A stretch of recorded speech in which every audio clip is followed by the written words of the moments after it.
bango. Pour les pères, Ricky pour les pères. Johnny Kabamba. Yingi gezo ningi za bango. Yingi gezo ningi za bango. Soki basili yo pepe mobimela bango. Kuba na musala mbokeza na sima na yo. Yokanga bien. Vision yo eza ya mbongo te. Eza pona intérêt ya mboka. Yango tosengi pepe ezala mayele po. Souverain yo almiso efungwama. Tubunda pona mboka. Ale moto, moto, obéissance moto, moto. Je ne kabame moto, moto. Ana mboka moto, moto. Papa sociale pour la mafuta. Maman sociale pour la bakolo. Désormais c'est fini, désormais c'est fini. On est venu pour réveiller nos consommations. Yangonde pour la moussambo, la distraction. Yangonde pour mimoka, oyo bitumbango. Pour les pères, Ricky pour les pères. Johnny Kabamba. Yingi gezo ningi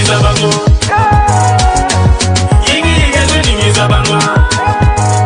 Soki basili yo pepe mobimela ba.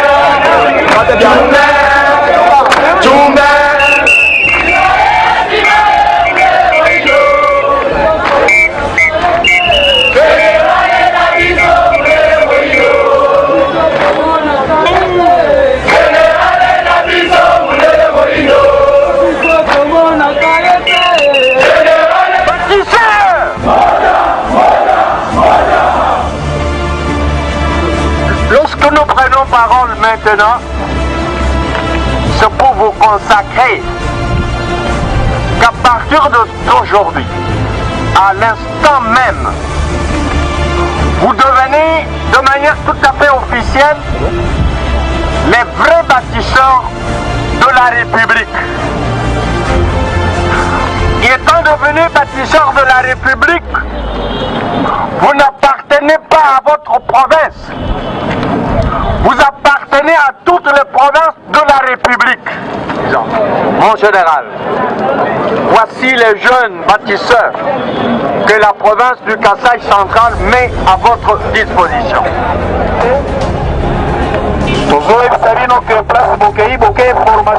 Encadrement.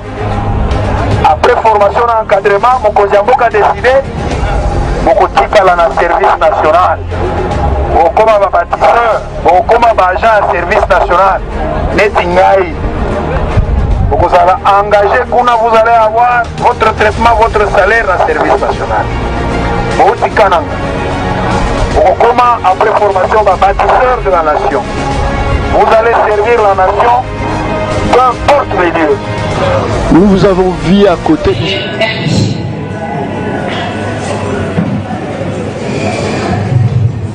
Meilleur journaliste politique, révélation 2021. République démocratique du Congo.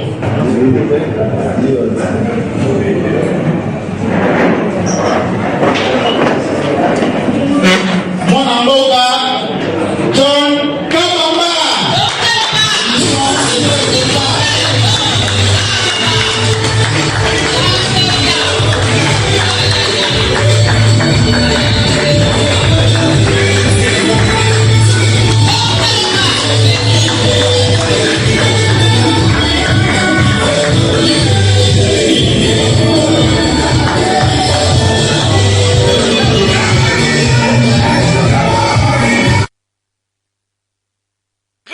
ya musala kitoko ya salaka lokola journaliste politique présentateur ya émission Le Peuple Parle mwana mboka John Kabamba azalaki bongo couronné na Culture Award 2021 ndenge kaka ezalaka esengeli koyeba ke na cérémonie yango bapresentaki bongo bameilleur na badomaine ya ndenge na ndenge ntango ekomaki bongo ntango baprofessionnel ya media nde John Kabamba ayaki bongo kozwa prix na ye ndenge bozali komona na ambiance kosakala te boyoka communication.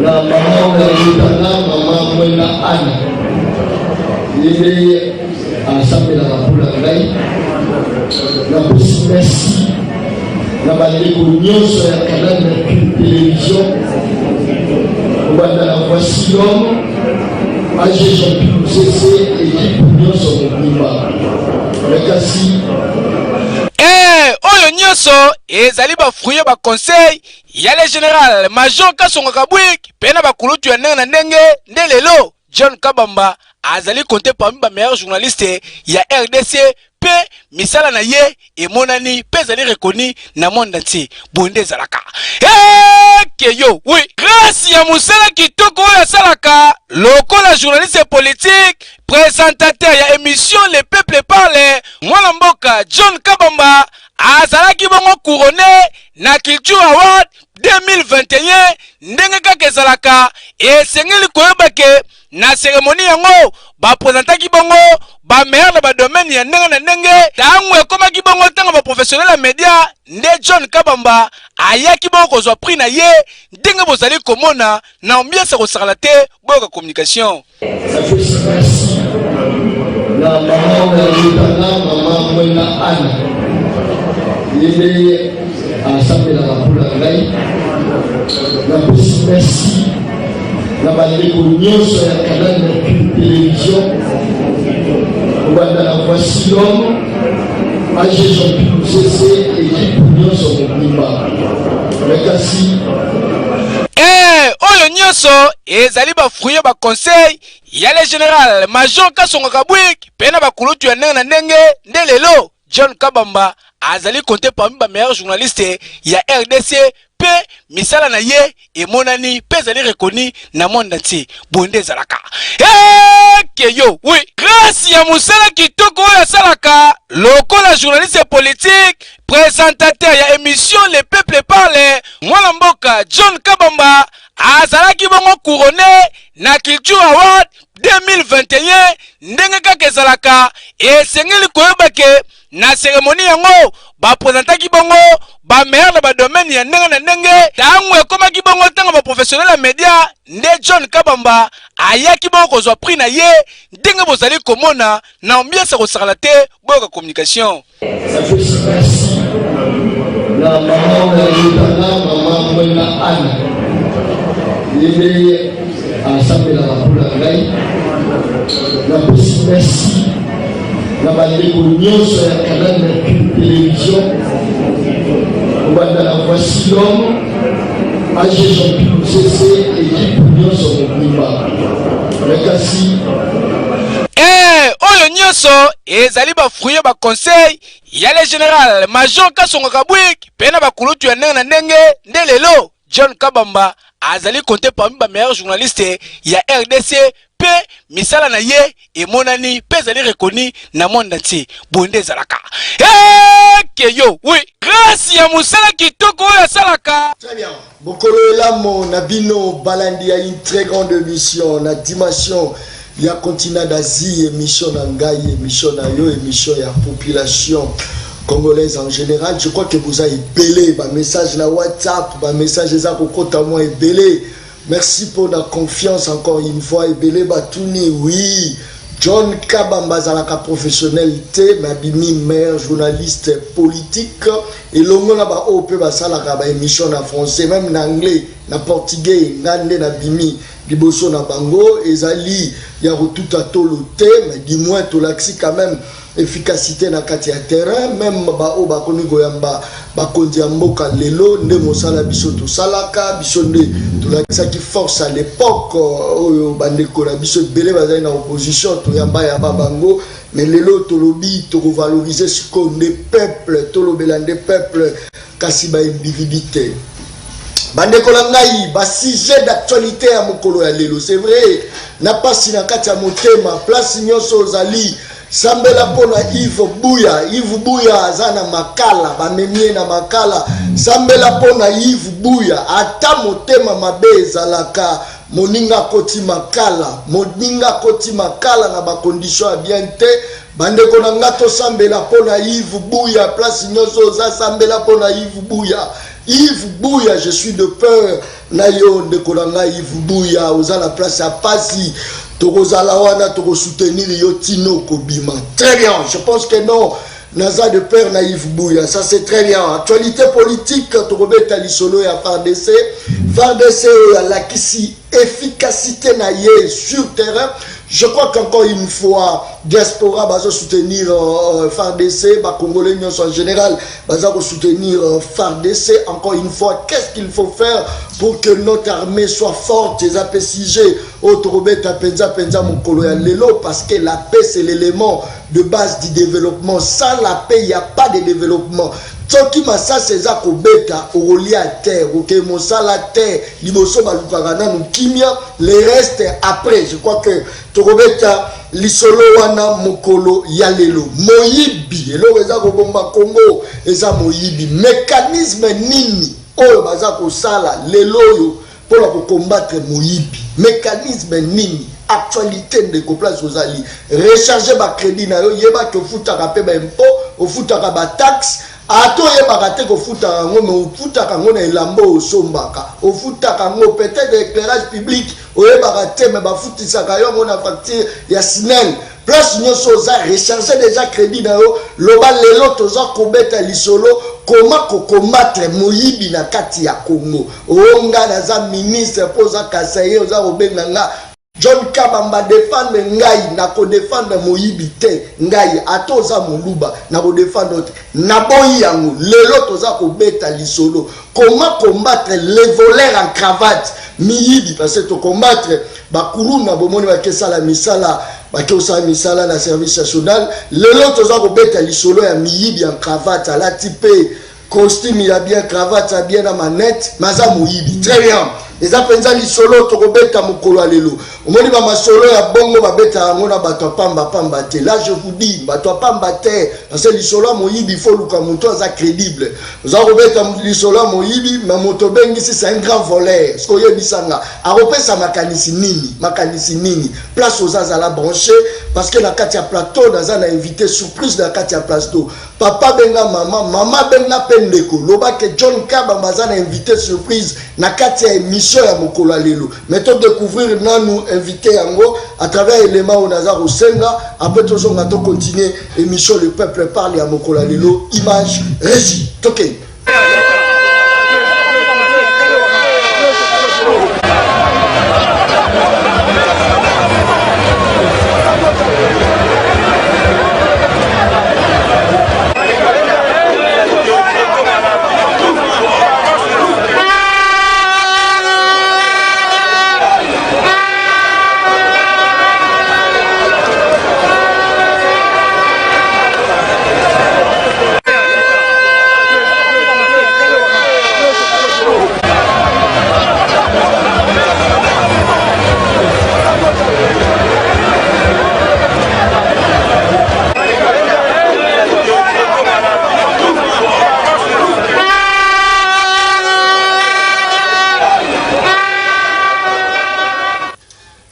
Je pense que merci beaucoup. Signal les a vraiment ébélé WhatsApp, Kitoko Mankasi. Merci na binonyo surtout, vous avez vraiment branché na Ukraine, toza na Mama Sarah, à partir d'Ukraine, na France, Bazar Rolanda Bisso et Papa Pacho. Merci beaucoup pour la fidélité. Na mona Lubumbashi pe Bazar Rolanda Bisso, ndeko nangai na kombo ya Vuka Lubundu, da Pesio pe Mbote place Bazar Rolanda ngai. Merci beaucoup. Na monga Fula Selemba ou qui je suis à branché, merci beaucoup qui je suis. Batouazam Ebele, Lewis Kazadi, merci Penza Mingi, Nandenge Boza, vraiment branché. Je pense que l'actualité, Toti Kobeta Yango, Nazana Katia Plateau Nangana, Kasongo, surnom na Ezali 3K. Tous en ayant na Katia Plateau, président, il y a un mouvement Congo en avant. Je pense que non, tu peux développer les solos nyonso. Narubanga eloko te. Tous en ayant na Katia Plateau, moi na Congo, Kasongo, note na yo. Mbote mingi ndeko John. Bonne santé. Santé za kitoko mingi, merci bien. Très bien. Namoni ba elema liboso ya marche, namoni mobilisation. Tout à fait. Ezaki ya nini na occasion ni? Wana élément où tu komona ezali marche auto-organisaki et pe accompagner na sit-in to organisaki pona ko kende ko pousser justice na biso et fungola ba dossier ya ba miyibi ya projet Bukangalonzo ya détournement ya mbongo oyo esalemaki na mbongo oyo epesamaki pona ko gérer crise ya COVID-19. Et puis na makambu ya EPST ozaki ba arrêté fictif ba personnel fictif nde yango wana tokendaki ndenge omoni to se mobilisaki makasi to bandaki na boulevard na immeuble INSS c'est pas yoapi cour de cassation siège nango ezwami to tikaki memo wana pe to tamboli lisusu boulevard ti to komi na place royale na cour constitutionnelle et pas yoapi tokendaka pe kotika memo pour na dossier au Italie makamba Bukangalonzo. Très bien. Motivation na ezanini parce que bato belé ba bimisaka population libanda pour avoir intérêt privé. Yo mobiliser batou pour ba sujet ou banda ko toucher batou affaire Bukangalonzo sala pe ba yiki a makasi otangi lisusu ba biloko ya EPST. Je crois que même Tino Lelo bato aza remituna est-ce que azan ministre école primaire ou encore secondaire parce que jusque là ba mécaniser kaka bato primaire mais secondaire ba mécaniser ba noté motivation ezaki. Alors motivation ana kolobate que ngai personnellement na bimisi batou il faut kolobande que biso nyoso to ana ndeto bimaki ça veut dire que eza peuple population ezaki na kati ya Kinshasa ba membre na biso ya mouvement Congo en avant nde tobimaki pona parce que biso tolingi ko appuyer justice ya mboka na biso tozana besoin justice ya mboka na biso et sala musala lolenge sengeli et tant ce qui justice na biso sali musala nde romona ezali une des façons ya ko combattre o ebengami impunité ba détournement na corruption o eza ebele na kati ya mboka na biso donc action wana to salaki et qui pona kopesa coup de pouce parce que ba projet ba dossier wana belé omoni ka ndenge zaki na justice ya mboka na biso depuis ba mikolo belé ba kozwa ba dossier ba vandeli yango ba tiena couloir et na disons na tiroir et sengela ki biso to bima poto pousser bango ba bimisa ba dossier de sorte que batoyo bazana mbeba o ba ibi o bazako participer efficacement na oyo pasi ya ba congolais ba kene ko répondre na justice. Très bien. D'après le rôle de la justice ezanini na kati ya mboka lokola RDC, rôle de la justice ezanini. Non, rôle de la justice ezali ko faire ko sala de sorte que bato ba appliquer mibeko. Donc justice yaza ko sambisa bato po bato ba oya abuki mibeko bakangie basambisi epe bapesi etumu oyo elobami na kati ya mibeko wana. Et donc justice ya mboka na biso ezana rôle moko très important parce que balobi c'est la justice qui élève une nation. Donc mboka lelo po etelema etombama eloko ya liboso ya munene pe ya makasi parmi ezali o abengi justice. Très bien. Justice à malonga de tombola mboka ya lobby. Mais qu'est-ce qui fait aujourd'hui bateau bazoko appliquer loi bazana condition de vie moi bien un magistrat lelo est-ce que en face il y a bateau bazali na ba moyen ya malonga te condition de vie na bangoza malonga te est-ce que ba opesa image à bien justice à mboka? Bon moi nangina lo baboye to kanisa kaka te que sokoza na salaire moko boy songolo ndé okoyiba sumbongo te ou bien okozwa su kanyaka te. Et ça, il faut que soit mon volé na ba sens union surtout. Neti bateau ba sa ko yiba biso misolo. Et ça bateau ba zo occuper ba poste ya minene. Oza ki premier ministre, oza ministre aux monde. Mais ça ko empêcher ba ngote malgré ba salaire ba za ko zwa ba yiba lisusu misolo mbo. Et donc on a sengeli na nous ezala iloko moko za na kati ya moral na biso. Na kati ya makani ya mutu na biso to lobité. Na ko se suffire car na on a zozwa.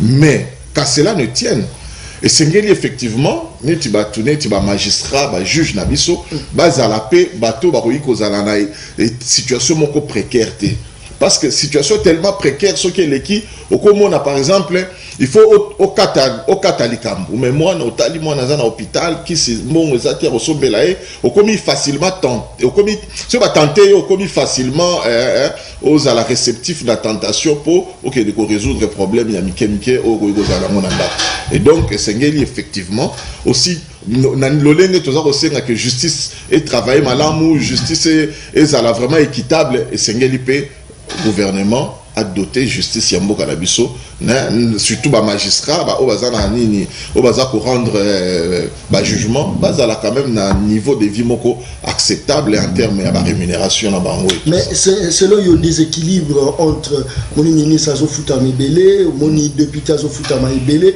on a ba mboka mosusu bato mibe konde ba futa makabien ba professeur à université ba mapinga nde ba futa ma daya mbongo mibele na ba mboka lokola peut-être toujours ba Italie wana oza romona même ministre azo ko envier professeur à l'université. Maintenant qu'est-ce qui fait que na kati ya mboka na biso bato yo baza important mais l'état a récompensé ka bango toujours na monnaie de singe et akani te omoni ezaboy na classe na pays nyo surtout ba différentes classes ezanga te bato nyo so ba kozala ndenge moko na salaire lo lenge moko te ezaka toujours na ba autorobenga déséquilibre mais esengeli ezala quand même na ba niveau moko boy acceptable ozomona ezate mususu aza par exemple na 30 millions mais ozana ba mususu peka na même mboka wana ba ofuta bango 100 000 francs hein 120 000 francs etc. Donc, ils ont vraiment redistribution équitable à la richesse. Tu as un problème, mon corps. Problème, n'a biso ezali, tu as des ressources, peu de revenus, tu as un mouké. Pour un pays, mon nénéti RDC. Quand tu as le nombre de la population, tu as un défi énorme, autre cause à la nango, tu as un problème, mon néné, il y a des revenus. Bon, des recettes, tout ça. Et à mouké, ils ont faire face, comme il se doit être, pour équilibrer le salaire et à ça na batunyo surtout mais ndengo lobi wana ba mboka misusu effectivement et si ba comme déjà na niveau wana biso non to komi na niveau wana te faut on dit ma niveau autoza nango mais sengeli to avancer to kende de sorte que déséquilibre est à la tension il y a salaire est à la vraiment na niveau ya est à la niveau moko acceptable pour na mutunyo surtout pour mboka oyo eza ya bisonyo surtout. Mais ce qui est vrai, ce qui n'est pas enseignant, ou les profession na bango, ba sala rango mingi pour na musoloté. Partout, ba enseignant, ba sala rango mingi, eza pour la passion, ya musala ou bazo sala. Alors, bisope, tout dépend aussi à politique, topé à système, ya mboka na biso depuis kala. Na royib sa ok, lelo ba soda, na ba policier, pa na biso na RDC, ba zara na salaire te, oui bien mo. Soda azana salaire te o ba pesa kae ba benga rango solde doit aller l'accinine et là qui que na mbongo sengeli ba pesa yo soldat alors l'état est eu en charge ndako na yo donc au vandi na camp au futa te au futa maite au futa courante école les ali po bana na obatanga ozomona ozana hôpital ya ofele po na bana na obatanga donc ba pesio ration ndenge ezalaki biloko kolia ozoma wana pesa ba soda ba madesu ba loso bali ya famille na bango effectivement parce que la minute eza sous le lemi wana te siko mbongo etikali nde ba pesi ba bengi yango solde donc mamuke azala lango na poche donc eza politique ya salaire te parce que komona na bamboka msu ba soda ba ozwa ba policier ba $2000 wana siko yo yemo ko se prendre en charge na ba makambo msu soto utiko ba a mais pas na biso politique na biso ndenge sengela ndenge système ezali et puis je pense que les gens na faillite na minute yo parce que to landi évolution te ozomona sauf que na ba camp militaire eza désolation sorotali ba hôpitaux ezaki ya ba soda et tout ça eza désolation alors que na ba mboka misusu eza en Afrique du Sud to pen États-Unis sauf que na hôpital o ba spécialiste a minene bazali et un débat soda. Très bien. Kaskasongo Gigal.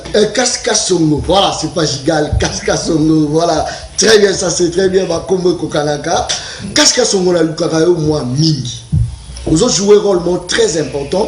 Je crois que quand on a joué un rôle, vous avez joué. Voilà pourquoi on a Lukakayo. Ndekolangai. Toza la Katia Mboka. Oh, Motomoko a député provincial. Oui. Yewana député national. A commis sénateur, après a commis ministre. Kabita le ministre a commis mandataire. Somo talibien, bato basala la contrôle et ça va parlementaire de basala la contrôle kaka ye moko wana mwana na ye nda tikali il faut contrôler ye OK ye muto apesa ki mosala pas ya mwana na ye tout à fait ye yibi penses-tu que mwana na ya kosala contrôle bien est-ce qu'il y a pas une meilleure politique à mettre en place juste pour changer mon système parce que les gens bateau bazo contrôler ne bango de ba voler bateau bazo surveiller ne miyibi ya makas est-ce que moyen zate selon expérience na yo ya changer système vous avez la raison totalement et na repère raison totalement na analyse au sali est très pertinente au parlement il y a monde des ana nous organe il y a contrôle il y a liboso contrôle politique au sengeli ça là na action de ce gouvernement social il y a un mot la premier ministre attaque ko ba nommé et pas président de la République à rejoindre nous fonction a été il faut zonga à la parlement à présenter programme parlement va approuver programme na va valider en haut ndesiko va sali investiture na a reko que de la remise et reprise pour ba na musala na ça veut dire que parlement ça peut jouer rôle moko ya munene ya kosakalate na niveau ya contrôle mais c'est ça difficulté toza nango yango wana parlement est tellement politisé tellement politique et que ils a vraiment que ça là action nango ya contrôle lolenge sengélité et donc parmi entre autres imaginez ministre aza en fonction aza na ba difficulté peut-être à détourner que parlement fait ça là et contrôle bon ça l'émission parlementaire beaucoup à se retrouver la carte mwana na azali parce que atika qui est suppléant donc la contrôle moko boye biaisé. Et moi je pense que Sengeli vraiment tout étudier tout le parlement la difficulté c'est encore parlement de Sengeli sous décision il y a roloba que non le lot mibe qu'on a biso échanger dans la proposition et ça les maki na soit na pour roloba que non okoki postuler na ba niveau nyo sauter ou même kozala na suppléant tu as un membre na yo ya famille mais malheureusement c'est ce que ça a été rejeté proposition des acquis rejeté na ba momoko Mikeli Mibeko parce qu'ils se sentent visés et concernés. Et moi je pense que Babilo Kwaboende Sengeli beaucoup population était les le bino to sengi référendum parce que référendum aux populations ceux qui ba moko ba se décider avec une pétition ba c'est un référendum de et reçoit la solution na ba makambo belé oyo lelo ba parlementaire bazo salati donc naza ko désapprouver effectivement système wana oyo biso nyoso toza ko déplorer il y a au mona yemoko a postuler na ba échelon nyoso tout et puis na ba niveau wana nyoso ce sont ba membres na ya famille effectivement de baza ko prendre relève na alors que ceux qui ont par exemple indépendanté au que poste à député et à poste à parti topé à regroupement politique mais donc il faut en principe mutu à parti ndé à bénéficier na yango alors que si ko ndenge tozomona les andé membres de famille. Très bien. Président du mouvement Congo en avant, c'est-à-dire Congo Zaki Nassima, Congo en avant. Tout à fait. Rapidement, explication. Congo il faut qu'il y ait des Congo Zaki Téléma. Son retali depuis 1960, Tilelo, Biso Tozande, to régressé. Toi qui as un indicateur économique, Zaki Makasi Mingi. Et Zaki Phare, toi qui les bosso. À un moment donné, un Zaïre valait $2 américains. Mais Lelo, $1 américain comme 2000 francs congolais. Donc, pays n'a pas régressé. Tout ça qui n'a pas un niveau très apprécié. N'a par exemple l'exportation à Babylone, exportation il y a caoutchouc, exportation il y a produits et belé coton. Il y a des manambo qui sont qui est Libanda, mais les autres ça va sauter tout les autres Libanda. Et donc le pays a régressé et Sengelito pèse un coup de pouce pour booster Congo. Cause d'après you. Mais Congo na biso, ezala ki boye tikali yango ka bongo. Bana na biso, même biso moko à l'époque, ba biso biso ke Congo ezala ki boye. Biso ko vivre misère, siko cause nango eza nini et puis comment faire pour te décoller tokei. Cause ezali belé, mais cause ya munene ezali était c'est l'homme congolais le problème. Tout ce que nous pouvons dire, tout ce qu'on peut faire, il y a les abisso ba congolais mutu na dernière position t'opposaka ba action peut t'opposaka ba acte. Ça veut dire l'homme congolais n'était pas bien préparé pour nous recevoir relève ya ba mindele ba kei. Très bien. Ba mindele bango bazalaki awa vie ezaki stable. Ba makamunyo so tolobi ba production ezalaki na tango ya époque coloniale. nde yango ba richesse nyoso et c'est créé na RDC les à la côté ba coltan côté agriculture et tout ça et tongi mboka auto benga lelo Belgique oyo à cause ya richesse so qui na Congo mboka wana za mboka moko mukie na Union européenne parmi ba mboka mikende yango ezali mais capitale ya Union européenne mobimba et komi Belgique parce que bazwa ki richesse na force nyo surtout et utaki awa na mboka na biso RDC alors bango ba kei biso tozaki kaka pesa biso tozo pouvoir indépendant mais on ne s'est pas préparé ya kozwa relève yango moni to yaki ko patauger bango ba kei to komi ko patauger to tenir quelques années après to komi ko patauger na sima et komi makamba baza réalisation to botoli bango na makasi ozui opesi mona kasi na yo akoka ko gérer par exemple l'entreprise moko alors que ya tika la ko gérer ata eloko moko te et donc ça les situations moko causé que to kende na ko dinda makasi et ça c'est deuxième problème na royi koloba ezali esprit na biso ya cupidité biso ba congolais tolingi cupidité donc tolingi mbongo tolingi biloko belé tolingi luxe mais tolingi ko travailler hein pour na ko produire la richesse nous n'avons pas travaillé donc biso surtout population en majorité to travailler te ba msu baza peut-être atangi pe classe asilisi mais atika la ko travailler ta mkoloboroté on contribuer ndenge na économie en mboka na biso pour na contribuer na économie en mboka tout travaux oyo ko sala ezala o sala ta cabine na yo ezala o sala bilanga o yango eko stimuler production locale top croissance il y a PIB na mboka na biso mais malheureusement ils en ont anaté et donc tout ça on les appelle cause moko ezo sala que Congo est régressé makasi à l'époque on travaillait ko travailler mais ce ko musala vraiment ezo zalaté ba jeune mondela zo beto film poke musala mondela zo voilà donc congolais alingi le batinda kayende na makasi zo na pona sala mo bon disamblo ces ali lelo yo bakitangwa mondele na tangwa kala bakoko na biso nde bazaki naïf mundela zo bete film kwa ke mosala mais lelo je naza okende mosala mais l'état privé salé te baza mingi ba o baza okende mosala total na mboka na biso presque 100 millions d'habitants lelo en population mais l'état est pesi mosala na combien de personnes ceux qui natali ba statistique ya suka o à partir ba ya ba matricule ndenge pesa maki et tout ça l'état congolais ezo prendre donc bato bazo travailler pour na l'état congolais c'est autour de 1 million ou 2 millions de personnes mais alors que mosala normalement mboka neti ya biso awa pour na surtout aux exemples cas ya France na niveau ya fonction publique ya France kuna o ezo tala ka territorial donc ba sala na ba commune na ba nini baza 5 millions déjà au basalaka kaka na niveau territorial sans tenir compte il y a administration publique mobimba et salemi elle dit que biso to travailler na bisoté on a encore rien fait tiwana et même au lobby c'est vrai bamsou bazali par exemple à kenara musala salaire à malongé zate et bamsou kuto ba sala surtout dans la fonction publique ba sala mais mbongo refuta bango zate ceux qui peut ba refuta yo ba refuta malongate dernièrement nazwa ki ba plainte ba to baza ko lela na hôtel de ville ba futa maka 45 000 francs congolais par mois trawa et pas ngobila mais baza pe na ba arriéré il y a 24 mois ba dani gouverneur Kimbuta Tikati et puis siko ba baki sous 12 mois baza ka na ba arriéré muto azora 45 000 francs ça ne s'explique pas donc mboka na biso to na situation moko eza que toza parmi ba cause ya minene ezali détournement na corruption. Très bien.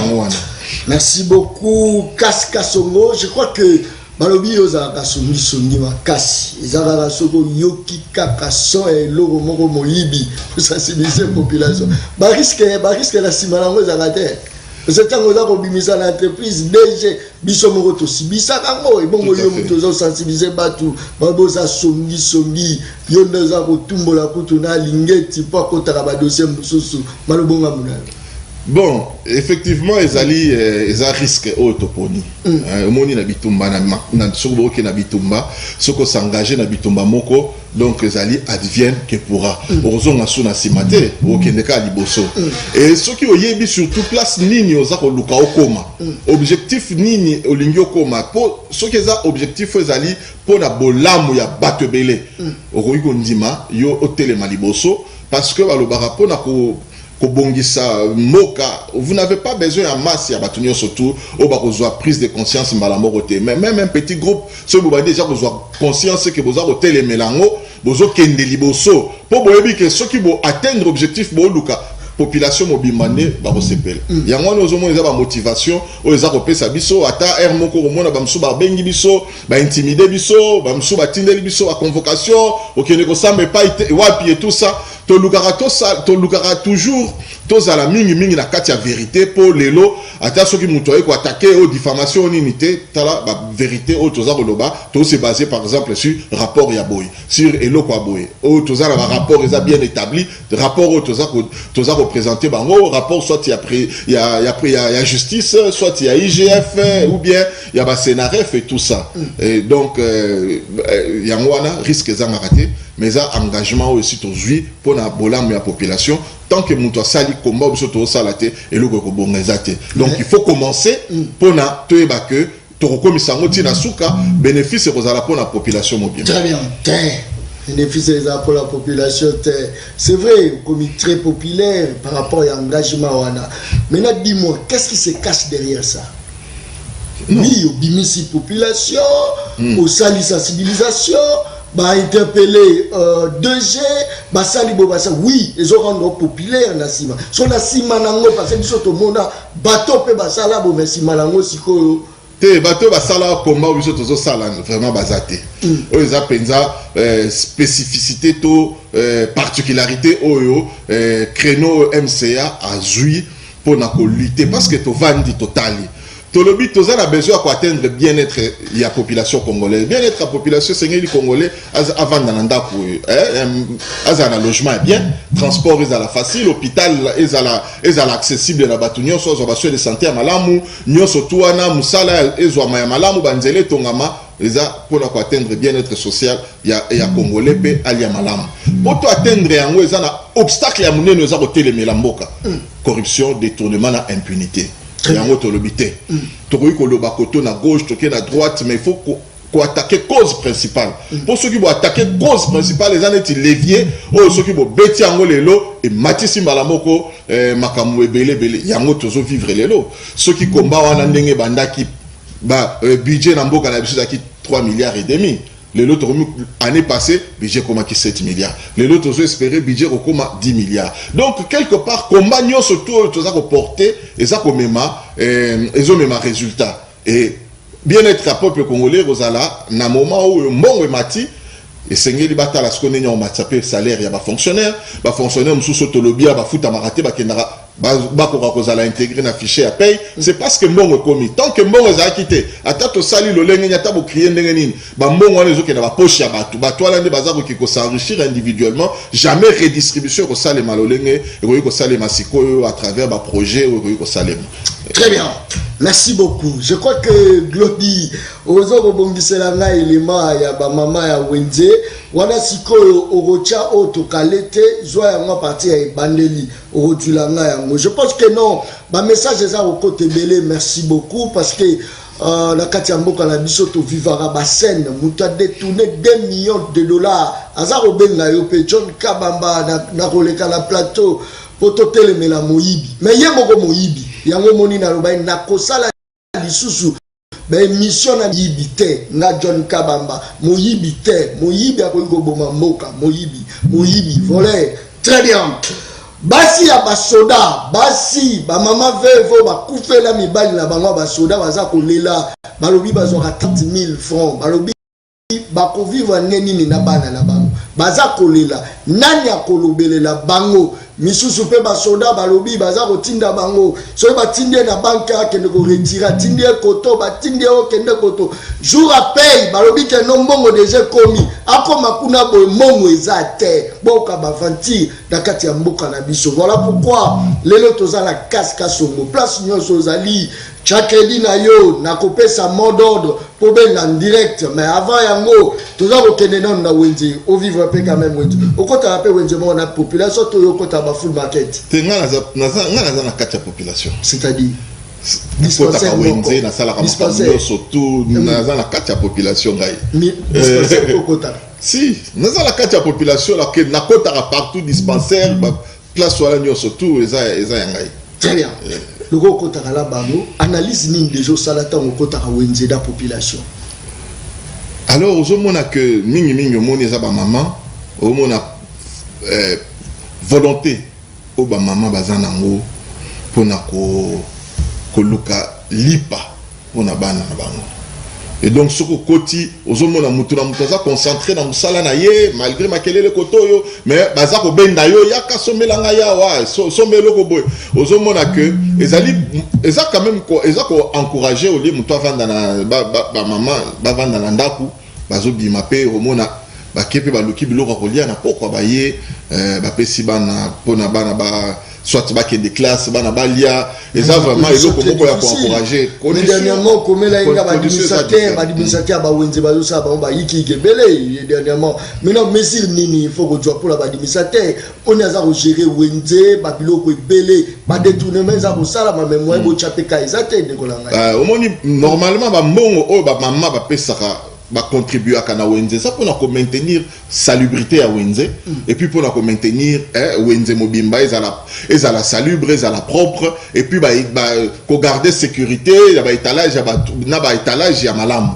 mais komi netolo tozolo ba awa lelo romona ba o baza ba administrateur ya ba wenze ceux qui mbongo koti ba katinano une grande part pona kochana na poche na bango il faut que ba wenze ndenge za na catégorie mibale ba wenze misusu eza ba wenze ya commune oyo commune mutu bourgmestre atalaka ba pesa ka pe ba pesa ka commune mbongo mais wenze misusu ezali ba marché urbain o ba wenza minene wane ke na directement une grande partie na hôtel de ville donc mais il faut politique moko ezala ya bien il y a investissement ba ba ke non na mbongo oyo boza kozwa et sengili chaque montant boye ezala bien déterminé au pour la salubrité oyo ekobanda kozala pour investissement pour na kobongisa quand même ko moderniser ba conditions de travail ya ba mama na kati ya ba wenze tout ça ba to ba osala kuna ezala malamu ko pesa bango ba facilité et ba installation hygiénique ya malamu et tout ça ce sont des investissements nécessaires mais généralement et ça les maratena ba wenze na biso. Merci beaucoup Terian. Je pense que non toza kobunda bitumba ya Congo mwana Congo place tu ozali ate oza mo Congo oza mo Luba oza Mswahili oza Mombala milobela yo moko ke soki batui responsabilité ba pesi yo salela mboka soki oyibi koloba te ke John Kabamba yo za ko attaquer biso bakasa na ko attaquer yo soko za moyibi na kati ya mboka za ndenge moko na ndoki moyibi aza ndoki bota la France etongami bota la Allemagne etongami bota ba mboka ebele etongami parce que ba kondina bango bakaniyibi te. Lorsqu'il y a des volets, parce que Kasaya, il a volé, il a soutenu, so bolongolanga Kasaya bolongolanga très bien. Toi qui t'es ce qu'on a wenzi. Population de Yewana, toyokana wenzi, les autres à la kasongo, azana bino wanako yamba la rotanga pe ba message. Merci beaucoup. Je crois que Glody Lunga même biso la wenzi. Image régie. Namoni pe mama azawa mbote mama mbote papa namoni yo na wenze Constantine no sali na wenze en tout cas papa biloko vie eza cher biloko cher kolia pasi manga oto nosoma na mwa pria kokita lelo manga ekomita ke 500 toko suka wapi bana bazolia malunga te to la banzala vie pasi transport yango emati toko suka wapi papa tela biso likambo o eza vie toke na kokufa to toke na kubomoi asunga biso atala pepe zolela ba mama bazolela koteka eza te tala mwa meloko na ke nango kolimbonga malunga eza te na maboko ba papa ba osala te misala eza te koli eza te asunga biso atika biso boyete sinete kongo to kokufa na nzala pepe kokufa na nzala asunga biso asunga mibaya na biso misala eya na Kongo ba papa basala biso ba mama to luka boye to suka wapi na bana koli eza te kotanga ya malunga eza te do vie passe en tout cas sunga biso papa ta biso likama sunga biso d'après yon na rozala na à la base ya passe ya Congo en tout cas na yebite ngana lobi kaka o ngana lobi o moi ide na sakina ngo yango wana en tout cas bata ba konza mboka bata la vie biso to kende o ezaliwa mama obakisani bonjour papa en tout cas mboka ezokende kokufa population azolela azosouffrir nzala eloko liboso njala ye ase alobaki ke ntango ye azokota population ekozala na kolia social yango tomoni yango te ekola masango 3000 ekola fufu 3000 siko yebisanga okomema combien na wenje bana baolala njala bakomi kolia baloso ya bulai bana babela kuashe record donc aza na susi tobela kuashe record saki ya 50,000 okobanda nano kotia yango na ndako ndenge nini tozokoka te misala mibali basalaka ya misala malonga te souffrance eza na mboka ntuka biso toza na posa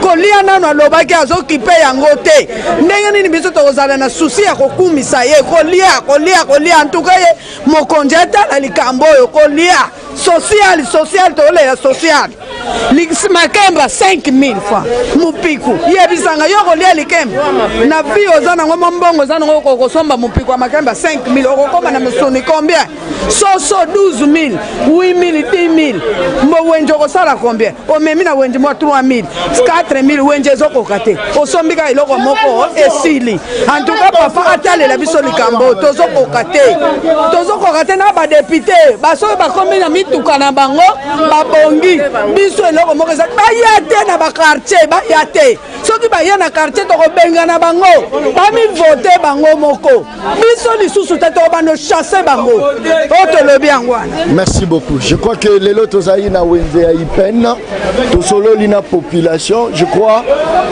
tokotambola ba wenze nyonso oyo eza kaka mwa exemple ya moke tosali ya okita po bakosa biso te bayeboye bakosa oyo non moni sisa bidimu o botala boye biso moko tozala wenze mbote ndeko. Merci mbote papa Johnny. Rapidement. En tout cas l'autre koloba tozomona problème ya mboka na biso ke ndako etongaka mutu moko te.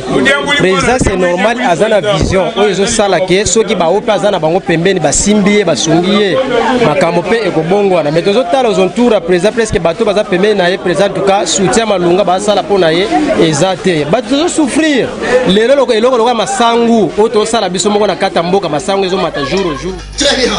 Mboka oyo kaka ministre babimisi akomi ministre atie poudre na moto aza kosepela moto azalaki na yawa moto pamba komi na kaka vice gouverneur tala champagne ya monene depuis na botama champagne awa aza kosepela nini mboka oyo moto aza en fonction azali na parti politique na ye sortie officielle azok nous sensibiliser population azok pesa monter.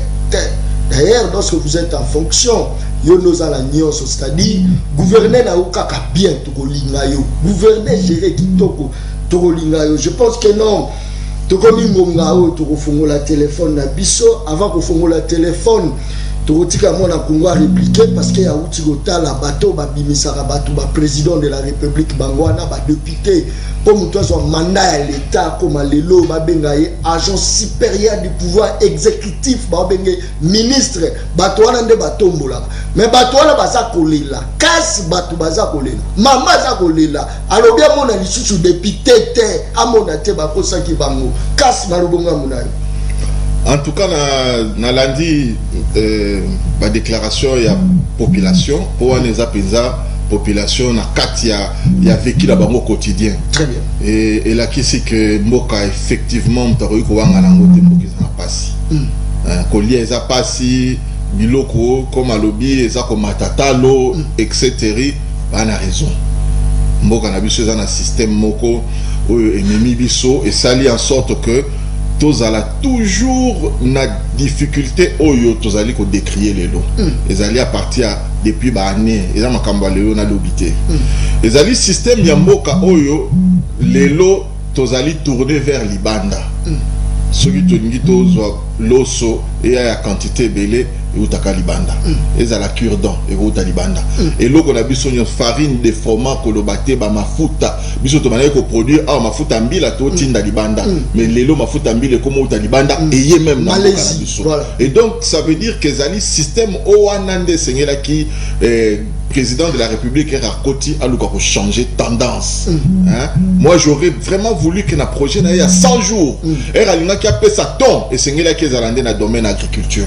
Yango batu bana ki ba comprendre et to sentir vraiment parce que eloko ya liboso ezala il faut que s'attaquer na nzala kolia ya bato ennemi ya liboso soko zui osilisi makambo ya nzala nde moto akobanda korefléchir sikoyo ndenge nini asala makambo mosusu ebele tant qu'il aza na nzala même mayele eza kodiminue oyebi ke na baétude ndenge esalemi bana soki bazolia malamu te akokoma mokolo akozala vraiment intelligence na ye kozala développe mingi te à partir ya nzala oyo azalaki nango et donc ezali système otokutaki mais il faut que essayer il faut qu'on renverser yango po biso to bana reproduire biloko toza kolia to somba ngo libanda te loso to ko somba loso te opala ezali ba sankuru ezali toza même awa nzinga Kinshasa bumba ku tukoloba te loso sengeli tozwa to bana reproduire à partir ya mboka na biso biloko kolia to bana reproduire à partir ya mboka na biso mais lelo okoki koloba par exemple mais comment se fait-il que bango balobi ba exemple ya biloko ezo produire awa o fufu et mati o manga et mati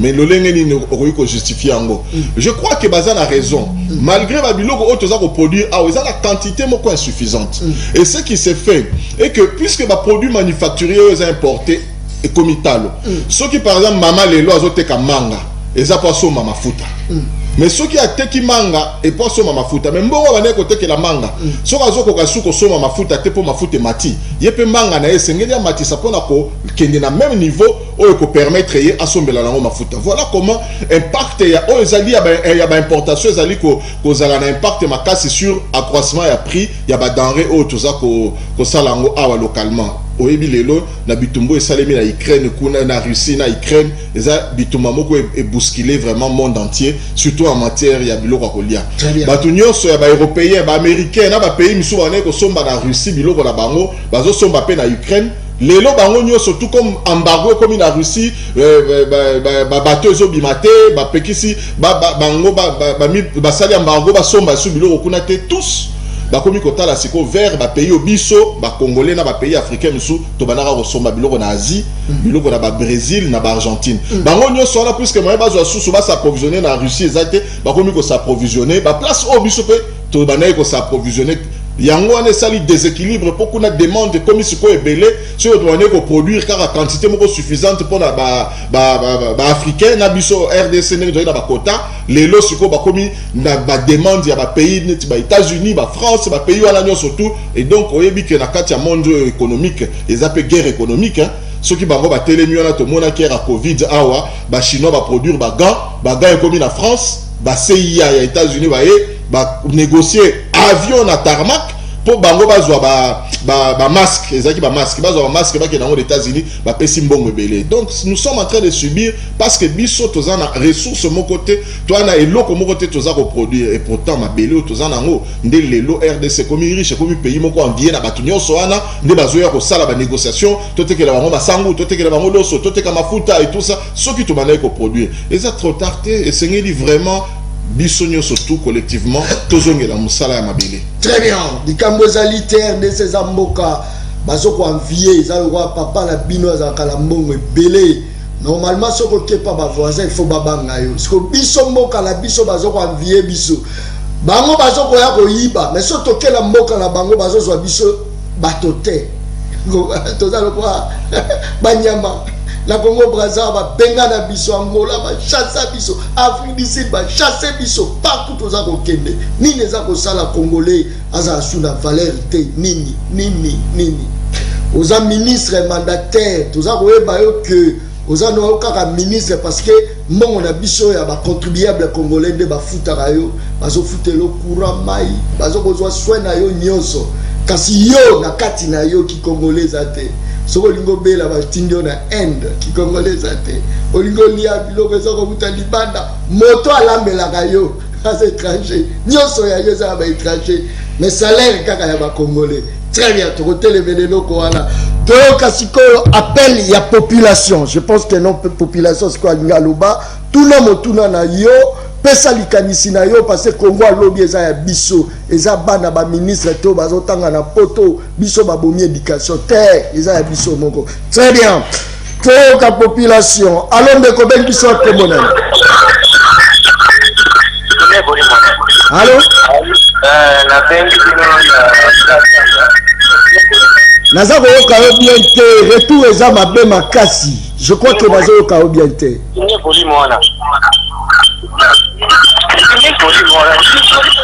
Très bien, je dois passer. Je dois vraiment passer. Allons de Koben Bishop Komonan. Je crois que tant aux arts au Benga, au Kimi Musika, Arlek Aloji, Nazana Posana, Zongi Sangaï, Longolangaï, na Canal Plus, Zongi Sanga normal, de peur qui permettent tout le monde a vraiment un retour, on a bien ma casse koleka. Souvent sa population et l'équipe une saturation en ligne, Nazo Bundana la Rotoabino. Je pense que nous avons quand même Moutaza, quand même, na audience et la population. Allons de Koben Bishop Komonan. 49 depuis Gratiangwa. Likamboza te participation na yo. Na lobi boye. Point au mingi batinyo se invité au sakana ba lobela ngo mingi que passe pandakala. Mais ce que monta sur pouvoir pour changer et après le condition va passer à kala ndenge salaka. Vraiment personne les a régler ma case. Deuxième point. Parce que parler mingi sur mbongo et matebele. Yo journaliste ndongo za na baba kabam. Soko za na mbongo ata muke ata possibilité à bien. Et c'est ndabone ko la landal. Uzokumza na mbongo, uzokumza na baro, za na mbongo menda kukuna bahali ya te bazabule ya matembele. Uno na mbongo. Awa na minute oyo Mobuta sali 32 ans. Tozo nyongo ya 4 milliards. Mais gouvernement lelo yo tozana 3 ans ya pamba. Nyongo ya 4,8 milliards de dollars.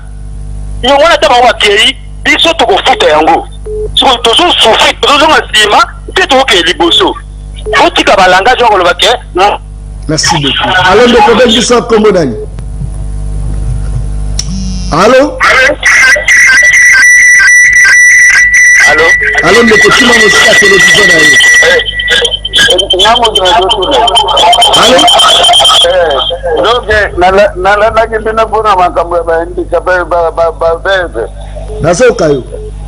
Donc, si on a un handicapé militaire, mais une fois on a pas de métal ou n'andako, pas de même pas de malade, pas de risque de malade bien, pas de nino vous traitez bien Mikoloan. Eh papa. Nazo Kayo. Merci beaucoup. Toro Belango. Allons de Koben Bishop Komodani. Voilà, je pense que saturation Zali, ma casse en ligne. Allons de quoi? Allô, Dieu Kabamba, bonjour. Motenayo. Ezalinga indeko eme simosi à la pointe na bengio depuis Kimboala na monga fula de. Nazokayo. Ndeko wana a parlé na likambo ya agriculture na sepeli makasi. Vraiment tant que reconsidérer politique agricole na bisoté rien ne marchera.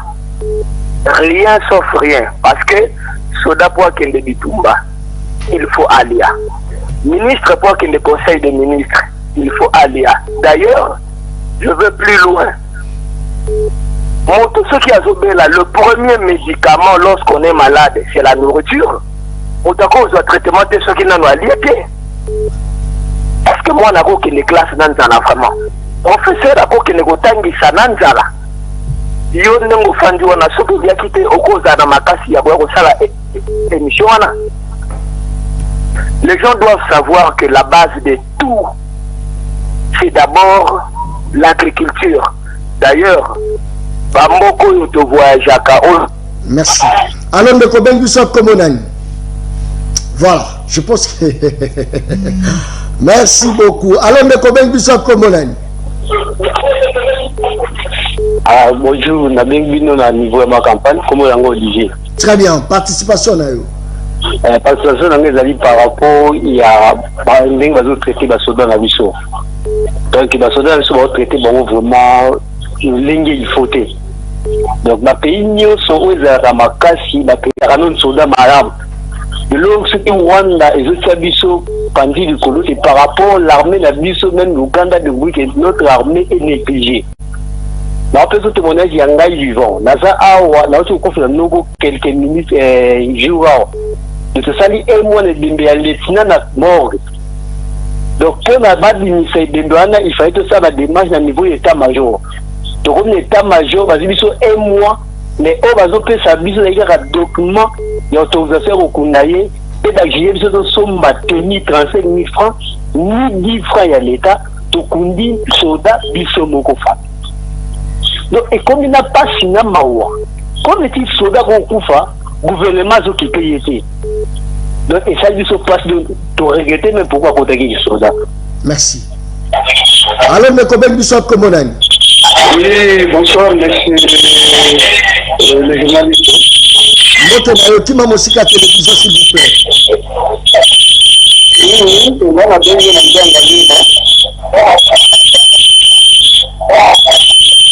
musique à télévision.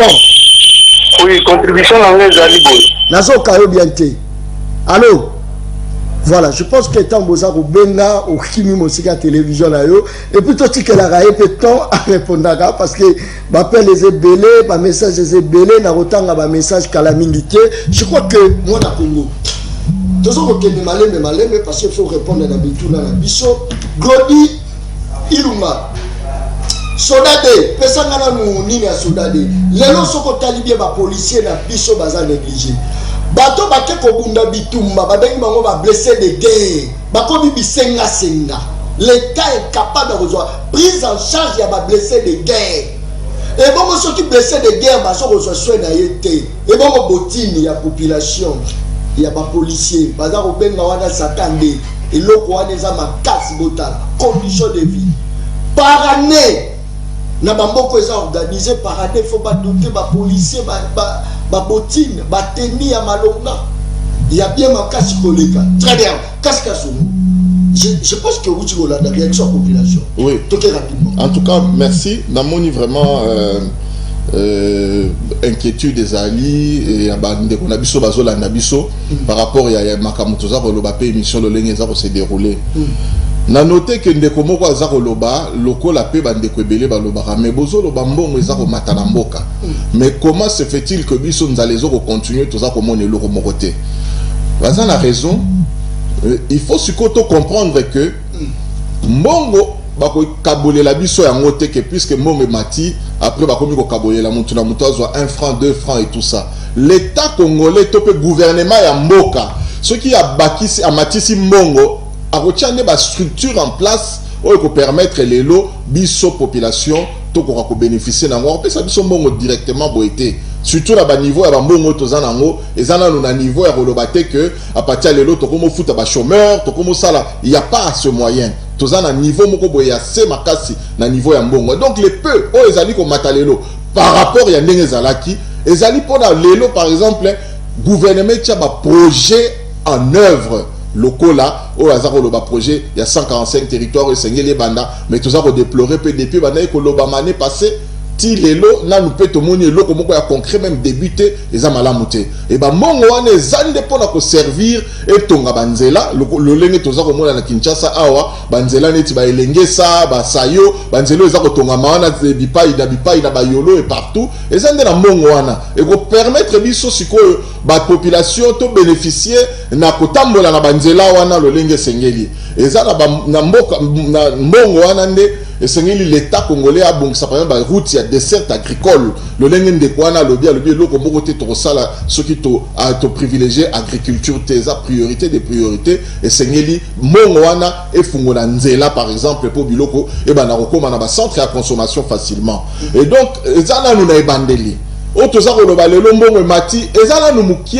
na le commune à niveau on a été puis en année bandel donc qui m'a ko banda ko juger sikoyote ça ne fait que une année ndenge na lobby année passée tu as qui n'a pas 3 milliards donc 2020 toi qui n'a pas 3 milliards et demi 2011 to commune à 7 milliards oyo to koma na le peut to comité to koma na 10 milliards to koma na 11 milliards il faut to encourager papa ya mike ezali ko salema mais biso en tant que population tous allande effectivement exigeant pour na koloba kete mbongo komi kokota tozana besoin par exemple port oyo bobongisela biso port oyo bobongisela biso parce que mbongo wana musala na ngonde yango wana batongela biso ba école batonga ba hôpitaux ba équiper yango malamu pona biso nyoso tozana na accès à ba soins de santé ya malonga awa ndeko alobi makambo ya nyongo alobi mboka na biso Mobutu atikaki nyongo 4 milliards et gouvernement le kesilisaki nyongo nyonso mais boni lelo mbala moko na temps oyo tokomi awa 3 ans au président actuel asali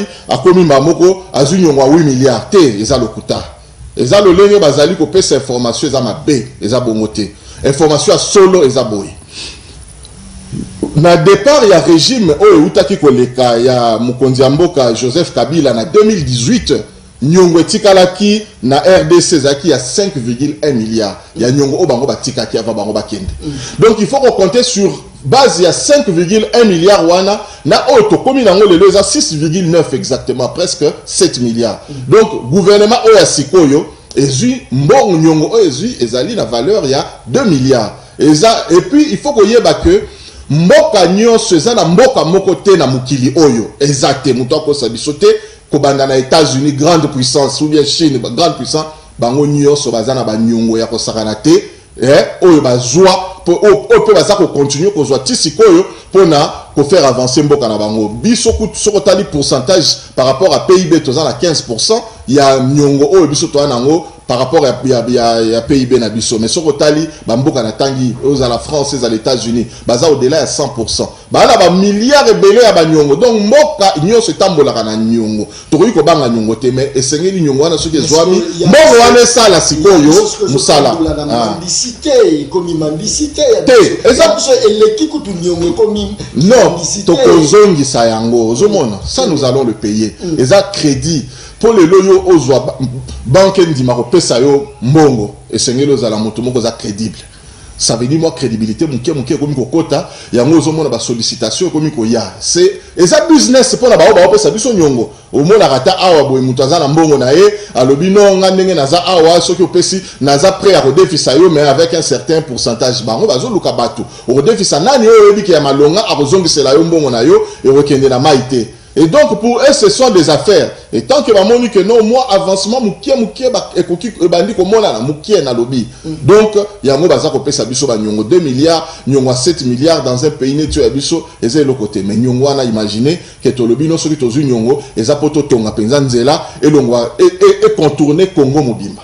Wana ezala na avantage belé pour na mboka na biso parce que ata soki ba gouvernement ezaki nyongo eleki merci tozala na mesure ya ko bénéficier la banzela wana pour la contribuer na développement ya mboka. Merci beaucoup. RDC za mboka mo ba surprise oza koyoka mbongo muke oza kobima ba recette wala baza koyiba bakeli susu molai mbongo ya nyongo même mbongo ya gratuité bayibi na mbongo ya nyongo baza koyiba tozi libanda so bana bakofuta très bien merci ba message ezebele bonsoir ndeko kabamba tuna ndeko kasi kaka RDC nde ba dépendaka na Ukraine ba pays mususu pona nini bazolela te waneza mutuna ya ndeko sali ndeko John Kabamba tuna mwana Congo yambi na kati ya plateau pona nini mboka na biso ba election ya portaka eloko moko te.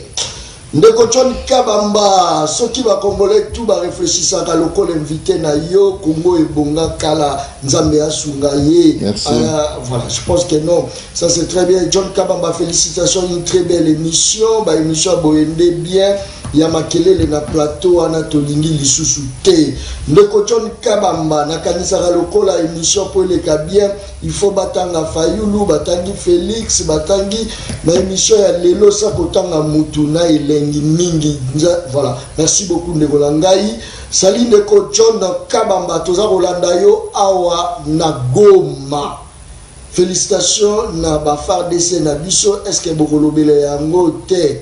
Tokotango za sijo tokotango ndeko John Kabamba ndenge nini dossier ya Tony Mwaba tino lelo yo ikenda wapi. Je crois que ça parmi ba dossier oyo tokotraiter mokola lelo. Une très belle émission encore une fois, félicitations ndeko John Kabamba, merci beaucoup.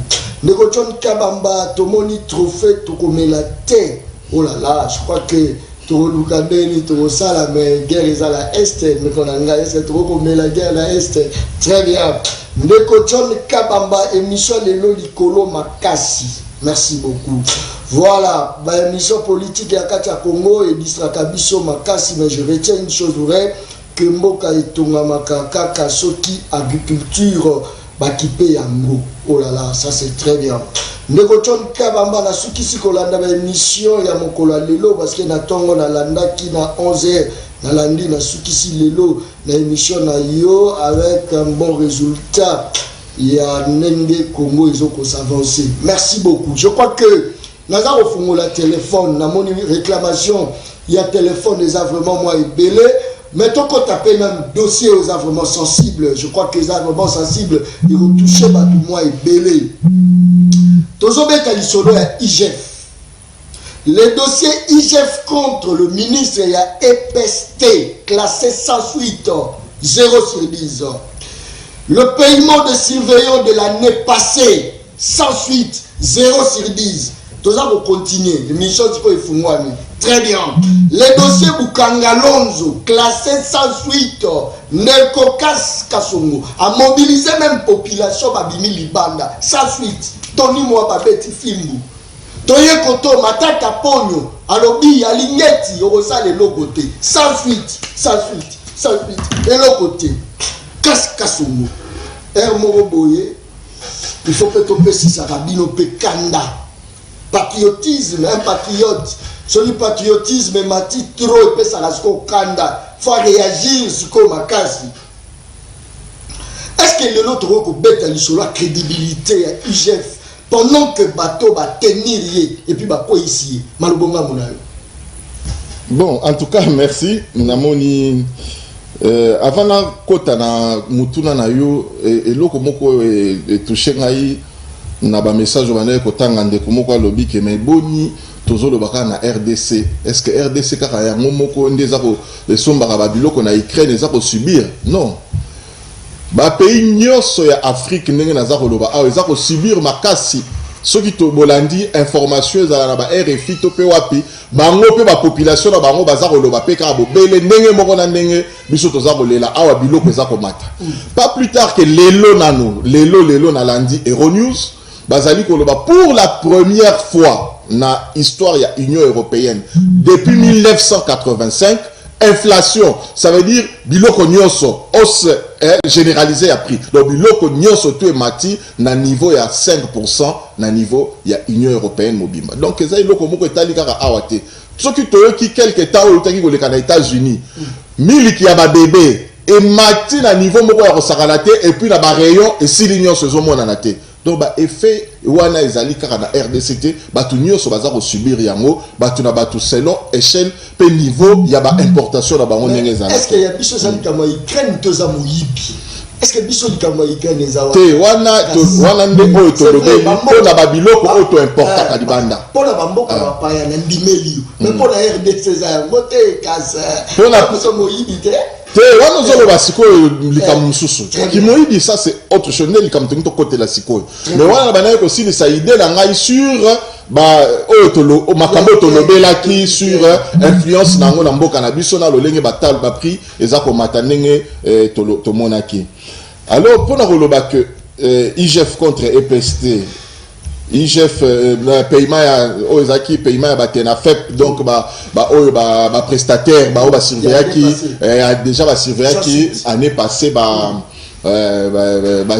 ni examen d'état ba surveiller qui examen d'état batikali ko donc dossier tikali sans suite et puis le biba comme Bukangalonzo pe dossier za sans suite té dossier sans suite ça veut dire soko classer des dossiers sans suite na justice ça veut dire que bazio en haut balobi infraction exate et ba continuer le sous-souté donc dossier wana etili libela ba tiango na tiroir pe ba bosani yango alors que ba dossier nyonso oyo au cité awa dossier moko to ezali déclaré sans suite ezali dossier à liboso ezaki ya tenafep oyo ya année passée tout ce qui wa dossier ya tenafep ya année passée ezali situation ezaki claire mbongo tomoni efebima 16 millions de dollars au basenga qui pour na refuta ba surveillant mais sur aujourd'hui 16 millions wana par rapport il y a nombre ya ba il y a nombre ya ba par rapport à montant au baloba qui va refuta supplément 40 000 francs sur aujourd'hui 16 millions divisé par 40 000 francs les autres bima 800 000 enseignants 800 000 superviseurs alors que ba enseignant na Congo mobima ba ka 600 000 ça doit nous amener à nous poser la question. Au niveau de 16 millions pour foutre à 800 000 alors que bazar niveau est à 800 000 ou anaté. Ça c'est des 1. Et des 2, botali évolution de Zalaki. L'année 2019, l'État congolais bimisaki 150 000 dollars ya pamba pour organiser ko foutre à surveillant à niveau ya tenafeb. C'est vrai, contribution Zalaki paye par rapport à la gratuité bandina noté. air gratuité yeko banda. Donc avec ministre Oyazaki Alibosoana Willy Bakonga. Avec ministre Willy Bakonga, ayeko senga 3 millions de dollars et demi. Alors il a sengi 3 millions de dollars et demi parce que gratuité ezali ba parents ba refuta susu ba supporter ba frère ba tena fait pété. L'État bimisaki na 2020 3 millions 500. Mais comme en 2021, ministre Sikatoni Mwamba a eu sa facture, il y a 16 millions.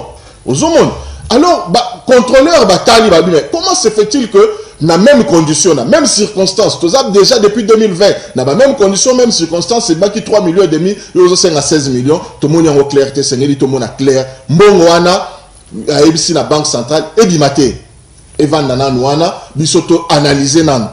Tali dossier, liste à bateau bénéficiaires exact. Mais il y a au 16 millions sans que vous ayez la liste à bénéficiaires. Parce que sur base de la liste à bénéficiaires, donc ça la sommation et bien 16 millions. Autant dit 1, il faut autant, 2, il faut 3, Tina Souka, il y a 16 millions. Mais il y a déjà 16 millions alors que vous avez une liste à battre. Et donc, le contrôleur, il y a IGF Valobité, c'est que le problème est que tout le monde a un clair dans le dossier. Depuis que vous avez la liste, vous avez pas de ils ont un niveau de trésor public. Oui, bon, ils ont un quitté pour ça guichet la banque. Mais comme IGF, chaque opposition là-bas, bon, ils ont il faut tout le monde clair pour tout le vrai bénéficiaire. Ceux qui sont vrai bénéficiaire, vous pouvez savoir si vous avez un numéro là-bas à compte, bon, ils ont et que les racontent. Ceux qui sont ici, c'est-à-dire coupable, pourquoi alors tout le monde a gâté mon tomarote va couiller? Bon, voilà, na niveau na mon limité.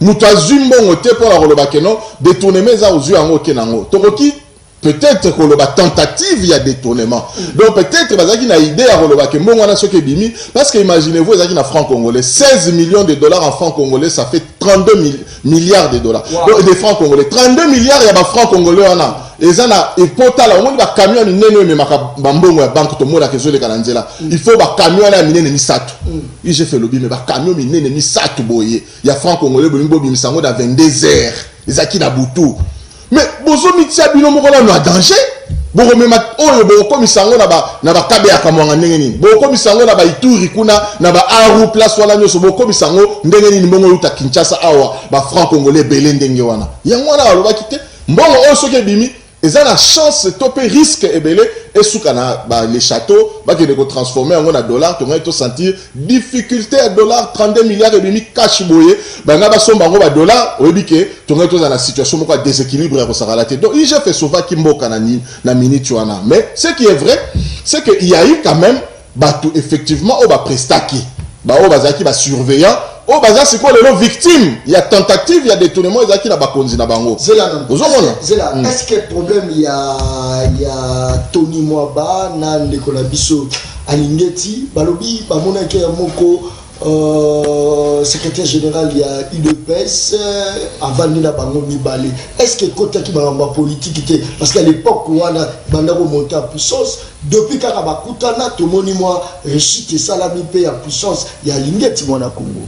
Bon, voilà, il y a une autre on a évité. Tout le monde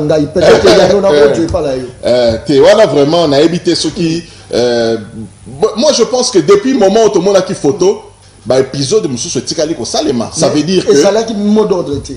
Mot d'ordre est à Nini. Il y a parti à. Non, ce qui est mot d'ordre, c'est là qui est bon et bima. Ce qui est à obtempéra, quand un mot d'ordre est à parti, ça veut dire que bon, il y a qui ministre Tony Mwamba asala na ngondenga lingaki akabolela ba enseignant oyo lingaka pesa bango mais tina suka ndeko jila lingeta boyaki yango moni mbongo wana ezonga na kati ya trésor public ça veut dire que ceux qui modor des alaki mais alandaki yango te ya sala ki mosala na ye lolenge sengeli balobi ke IG faisait arme ya ko déstabiliser ba adversaire politique ya ndeko na biso président de la République Félix Antoine Tshisekedi neti nani ndeko balobi yango nazo tuna bango balingi a déstabiliser nani par exemple Tony Mwamba azali moto azape menya mokonzi ya mboka régime ya Tshisekedi azape UDPS yé père olobaki bazako déstabiliser politiquement pour président azana posa mutu na ye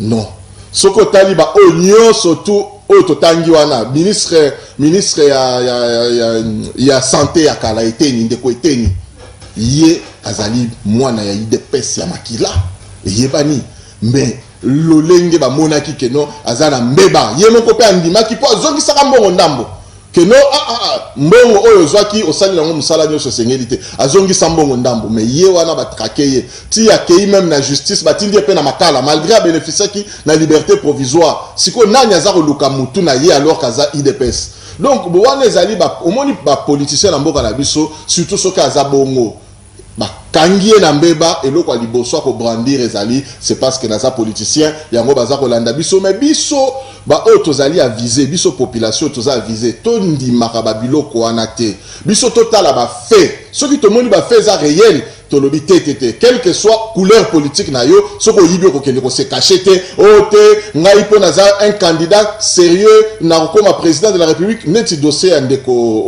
o to tanga ya Bukanga Lonzo Bukanga Lonzo dossier wana bimi matata poni azata na solaro kozala candidat président te to yebi yango na minute wana zaki cadre ya PPRD cadre ya FCC mais contrôle R salemi contrôle yango yemoko muto asengaki pour la nini asengaki mais c'est parce que biso nyoso population batutu to beneka koloba no Bukanga Lonzo ba yibi mbongo Bukanga Lonzo batongi baloni masangu babimisi université yemoko ayoka kango alobi te IGF na lingi osala na enquête ndenge batu baza ko loba wana pona na laver honneur na ngai esengeli osala enquête to obimisa résultat rapport eko laver ngai yesiko na makanisi na ye kaka lolenge zalaka omoni ba inspection wana ezalaka ba inspecteur wana bazalaka donc ayeba ike no ba ala mayo soki na memi bango boza façon ba crédibiliser ngana suka na opesa bango mwa chweke omona ba bimiseli nga rapport na komi clean parce que soki ka IGF fait bimiseli rapport le bino matata ponyo ayiba na dossier Bukanga Lonzo te esili nde place alanga ka zwango bana kotambola partout IGF laver ngai makamunyo surtout mais IGF siko ya yeba kite ke makambo changea IGF komi soki na moni na lobi na moni et donc du coup ba eko se rendre à l'évidence que IGF a eko mona nyonso malgré ba proposition zaki pona ko kanga bango misu et salemité pouf dossier et eko bima ba établir siko ba responsabilité mais ça c'était avant voilà za même adversaire politique mon côté la président de la République netatawa lelo entre biso entre yo nanga ndenge toza na plateau est-ce que vraiment élection lelo salemi matata ponyo aza vraiment candidat au batu bakoloba te to voter président de la République te to voter ka matata ponyo après ba passer na makamna nyoso asali 5 ans na pouvoir oyo et que asali eloko moko ya sikate parce que to continue ko lela nzala to continue ko pleurer makamna tout to lobia atikala ko sala te projet oyo ezali ko pesa biso kanda makasi za projet ya Bukanga Lonzo parce que projet ya Bukanga Lonzo 300 millions de dollars et demi de 1 au mona ki ndeko na biso na téléphone na alobi esengeli agriculture ndeko ki ko sala ete mboka na biso ezala malamu to bana kolia bien c'était même l'objectif ya projet Bukanga Lonzo et mabe ya makasi ezali projet wana bandaki na mboka moko Bukanga Lonzo ce qui est salemaki et simbi esengeli ke Congo central et ke na Kisangani na Chopo esengeli ke na Lubumbashi ozomone ke na Mbujima ye ke na Basankuru et ke tina maniema na mboka na bango ke ne pe tina Kivu mais lolenge kaka oya liboso wana bebi mbongo nyonso ba lié mais moyen sikoyo pa ekende ba côté mususu wana eza susute donc population ya Congo mobimba malheur na biso en terme ya kolia eza dossier wana ya Bukanga Lonzo dozomona pasi toza nango donc ba dossier oyo tangi esilité dossier à Bukanga Lonzo ezali en cours cour constitutionnelle se déclara qui est incompétente na ndenge na ye alobi ono akoki ko sambisa été mais azana juge naturel na ye yango bazwa ki dossier batindi na cour de cassation matata ponyo akosamba nano asambi te na dossier Bukanga Lonzo alors bakala na ba TV na ba réseau et tout ça mais asamba na dossier à Bukanga Lonzo ba yebisa ye monsieur ndenge nini o géraki dossier et salemina nous. Merci beaucoup likambo ezate sali papa journaliste est-ce que masango to courant to mai ezakaka Ukraine et puis dans tout cas un point d'interrogation belé Anthony très bien à vous répondre à Zalia Wandima émission monene ya le peuple parle bonjour de Kochon Kabamba je reconnais le kokasi na bargima makasi oyo a poussé mais na suka nango kotanga mokonza mboka ne place à BBC balodo BBC très bien ne Kochon mais c'est Kasongo reconnaît que le pays va mal mais comment il justifie l'incompétence des autorités derrière l'Ukraine. Dans les années de Kwatouni, voilà, pas de Ukraine, pas point d'interrogation. Très bien, je pas à Rosenga, voilà, je crois que Nego Hervé Maïla, dans les années de Hervé Maïla, je crois que Nathan a quand même un message, voilà. La qualité de cette émission vaut mieux que l'or. Félicitations, Cass. Très bien. Merci beaucoup, Ndeko. Comme un message, Wana. Ndeko John Kabamba ezanga Mama Sarah naza kolanda bino na wenze yanjili na sepeli. Ok, ça c'est très bien. Merci. Voilà, Ndeko John Kabamba yamba bapel na biso tozala mituna epele ya kutuna ndeko la ngai TV zangonga. Bogole bisaye weza baleine baliaka ye na mokolo moko te, ça c'est très bien. Ndeko Cass ebandaka kaka mouvement après soukala ngwe comme un parti politique. Là c'est aux compagnons de l'eau la loba. Au revoir après moi iloba pour la faire d'essai. Je crois que à toi même au Kantelogo Isaki Baseki, bah mon qui il est formé comme une réalité. Tout à fait. Voilà. Malobonga mona. En tout cas, bon, Batumingi bazar ozongi la makambo Ukraine, je crois qu'il y a Naloba qui déjà ceux qui bazwa qui baku ya kolanda lolenge to expliquer qui te ndenge nini Ukraine eza ko influer guerre wana eza ko influer directement sur le marché na biso baroyi ko peut-être ko landango na ngonga mususu po télévision za ngonga moyena zongela susu vraiment te po to pesa ki explication mingi mais exemple ka moko to lobaki ceux qui mama banaye ko teka manga na ye na 200 francs et que mbongo à 200 francs banaye ko permettre ya so ma quantité moko boye ya mafuta eza importé ceux qui le doit teki 200 francs mais au koka suko suma mafuta te ye sengeli amatisa ye moko manga na yata na 500 pour comme prix moko na mafuta banaye ko soma na niveau yango zomo na répercussion na ba prix ya ba produit o ezali localement ezakobima mais il faut tenir compte sous na bakamba ba carburant ezo sala passe mingi bakamba ba carburant oyo ba transport comme mobulu ba biloko ala nyo surtout neti awa boye ba depuis décembre ba bateau ekangami na kati ba marchandise ekangami na Anvers ekoki ya na Congo te po bateau ezate LMC ezotia bateau te po mema ba biloko surtout neti ba mituka yozo mona ba biloko so yaka la ba mituka ezate mikolo ezo yate depuis décembre wana ezali situation moko mabe makasi o ezako contribuer na ba makambo belé o ya niveau ya mboka na biso. En ce qui concerne guerre oyo bazali ko imposer biso na est ezaba Rwandais toke na gauche te o M23 o banini te ya ba Rwandais eza Paul Kagame azana vision na ye pona RDC azwa une partie, c'est ça. Elle a besoin qu'on soit parti moko ya mabele à RDC à sangisango na Rwanda. Pour la sala bongo sengeli a créé désordre instabilité na kati ya mboka. Ce désordre instabilité na parti moko boyen o ba EDF o ba M23 et a population congolaise aussi qui va déplacer ba millions. Ça veut dire que ba to ba longo ba place ba ne ko vanda ba na ba mboka misu. Le ba mboka wana ezotika la vide pour na bango ba kota ba vanda. Plan na bango eza lolenge wana. Po bango baza na mboka moko eza na dimension ya mokie. Mais balingi ko bota ebele donc ba rwandaise ba botaka ebele yango zomona bato baza ko continuer population na bango ezomata lelo baza 13 millions mais surtout le bito comme l'état na 2050 ba comme 22 millions ba revendisa bango na mboka nini baza na espace te yango zomona bitumba oyo ezali ko attaquer biso bazo attaquer biso sérieusement donc biso peut sengeli to répliquer sérieusement na sima ba FRDC na biso to kota tina Rwanda to kanga tina Kigali. Donc tokokanga Kigali te bitumba na mboka la biso lelo to yebango et voici la raté ce qui négociation salemi tokoyoka na pendant un temps après ba kozongela lisusu parce que bana ba viser mais c'est ngeli to pesa bango leçon mbanduki oyo za ko lela na mboka na biso ba pasi oyo to za ko vivre bandeko na biso baza ko tia bango ba meli baza ko kufa so ba vivre bango na mboka na bango parce que champ de bataille za kana RDC. Champ de bataille ça na RDC et c'est le champ de bataille longwa lelo na RDC et kende na ngambu na bango et kende na Gisenyi et kende tina Kigali au moment un rapport de force na kati ya terrain na makambo changer communauté internationale ba CIRGL ba union bango nyo surtout ba kokima ONU baroki mambaru pour ba kotia solution et cette solution sera définitive. Tant que tu as vraiment courage de relobake non, trop c'est trop et sengeli to attaquer sikoyo o yazali responsable parce que abaneka ko bata manasima o eza M23 o mais les autres en a pas preuve. Tomoni ba soda mi balé ba kangaki, tomoni ba effet militaire, tomoni ba armement o ezala qui présenté o ezaya armée régulière rwandaise. Mais tozo zelanini. Tozo zelanini biso population toza roti na mokonzi mboka na biso atelema po yende commandant suprême biso nyo sotorolande. FARDC baza suffisamment outillé. Baza na équipement siko ezali, tozangi équipementé. Baza na entraînement esengeli, baza pe na morale ya kosakalate. Et surtout il faut pas bénéficier si on a appui na biso population lo lenge toza hôtel manasima na bango poto kotaka na Rwanda tout si ça makambo nyosoto. Très bien.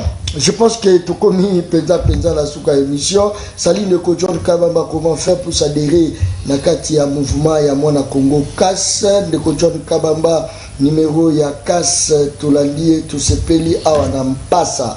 Très bien, salut de Kochon Kabamba, awa tozali awa tozako souffrir makasi nzamba sunga Congo pour Congo et bonga. De Kochon Kabamba, comment faire pour s'adhérer? Voilà, pour s'adhérer, c'est répéter.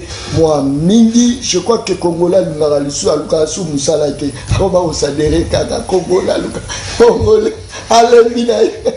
Ah, moko yangai, moko eko bonga jour, moka oyo. Congola rotunda place di na koko kende ko sala, mais ça ko s'adhérer, ko s'adhérer. Ma parti politique est commis et belé, koleka même ba entreprise. Ma parti politique. Toute la profession, dans cadre de la partie politique. Il y a moi la profession, yo, il y a mon profession. Très bien. Moi la Congo, Tokomi na Souka, TV Zalingonga, je pense que non solo la population, m'appelle les Aokota Kaka, à éviter la Moussala Kou. Ndengenini, voilà, toi Mbatami Bali. Allô Neko, oui, Ben Bissot Komodai. Allô. Allô Neko, Ben Bissot Komodai. Nyonso anabengi na machine nyonso wana zosala na biso so tozolobela bango na lingala toyebisa bango na swahili bayoka so baba bakongole ata machine oyo bazwi biso batindi biso na Rwanda topudoyela gagameti batala bavandi mpe kafardise biso mpe mpe tozala kanda makasi. Merci beaucoup. Allô Neko. Allô. Allô. Allô papa. Nazoka yo. Ah. Mais nalobi hein. Nazoka yo. Mission na bien na CP dans mon fort. Oui que frère wana a parlé bien la mission le mingi papa pena. Merci. La CP le makasi. Azo ba biloko moko pena ki o frappara nga pena ya danger na mboka o. La CP la makambele kala mboko te mais moi na maya lo ba ba bien. Merci beaucoup. Très bien, ça c'est bien. Allô, Neko Ben Bissot Komodai. Allô? Allô, bonjour, le John Kabamba. Mbote Mona Congo. Nani de GDS, na bengi na komi na banda lungwa. Likambo za te participation na yo. Bon, merci vraiment d'inviter au Yabel Biso Lelo. Donc, il a dit que ceux qui bateau à bouiller, bateau à la caca n'amboka, bateau à volonté, bateau à zouk, mais fait ça pour n'abunda pour n'amboka. En tout cas, vraiment, na kosenga na Congolais nion surtout, nous devons soutenir vraiment n'amboka oyo. Parce que à n'amboka, à la société n'amboka, makambo oyo ya lobby et à partir et à soutenir nous tenir sur Congolais nion surtout où à la confiance, où à la maïelle, où à la sagesse. Il faut toujours amona à la gauche droite. Bref, nous devons soutenir ma casse dans Mboka Oyo. C'est Kassomo. Merci. Parce que ma Kambo ya lobby, la population tout le monde n'a simanaye. En tout cas vraiment, on des chapeaux vraiment. Ceux qui un jour aux hommes ça les soucier pour na peuple, bah Oyo même basaki na okoante, bah Oyo même bazabana pour la daité. Et là important, bah yo kasu ma Kambo Oyo. Parce que Congolais surtout, à la poste avancement et Mboka. On dit que les gens ont montré que ils m'appellent Alba Makamba, c'est la société Mboka. Merci beaucoup, coup de chapeau. Merci. Merci beaucoup. Je crois que vous touchez vraiment M. Manaï parce que alors de combien de soit Komodai. Très bien. Merci beaucoup Bandeko Nangai. Oeza Balen, oyo eza baleine botikala kata émission s'il vous plaît baleine baliaka ye na mokolo moko te botikala kata ya kasika songo allo allo ndeko nazoka yo mbote na biso nazoka yo en tout cas tosepeli na invité ya lelo totika komona bato ya boye te mais problème toza na yango sécurité na ye motu ya boye bamiyibi wana bakotika ye tante eke gouvernement l'état koka mwa nyonso akoprotege motu ya bongo bino so tobongisi motu ya boye tala kaka perte monene na mboka il faut boluka en tout cas l'état ye bakoencadre sécurité na ye tala baso badosie aza na nyonso badosie ya minene bato wana baza na bamoye baza na makoki baza na mboko leka ye siko sécurité na ye parce que bato ya boye baza mibale te en tout cas il faut boluka moye basécurize mpo azala na vie ya bien azala bien à l'aise eloko tolingi te tozomitungisa mingi yango wana sécurité na ye antuka ifo koluka moye koluka moye nyonso leta moto ya ndenge wana antuka ministre ya justice mokonzi ya mboka il faut koluka moye nyonso asécurize moto azolela mpo na pepe mpo na intérêt na ye te mete na pepe moto ndenge wana antuki fo kobatele malamu akende ndenge alobi kongo anava antuka nzambe apambola abatela apesa mikolo molai antuka boluka moye nyonso kolekisa mikolo nyonso po contribution na esingi biso nyonso peuple mobile antuka pour de chapeau kotika ye te fo oza pembeni na ye. Merci.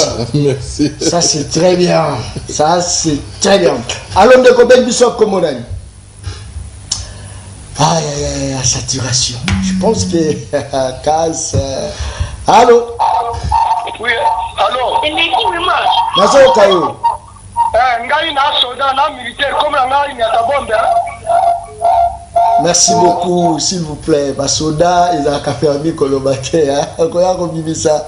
C'est créé. Très bien.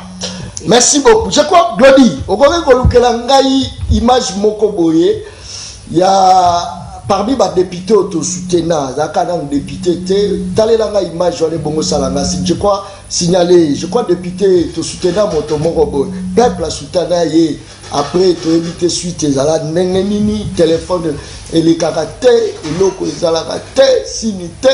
On croit peut-être un jour, Kaskasongo, la confiance, qui n'a touché la population.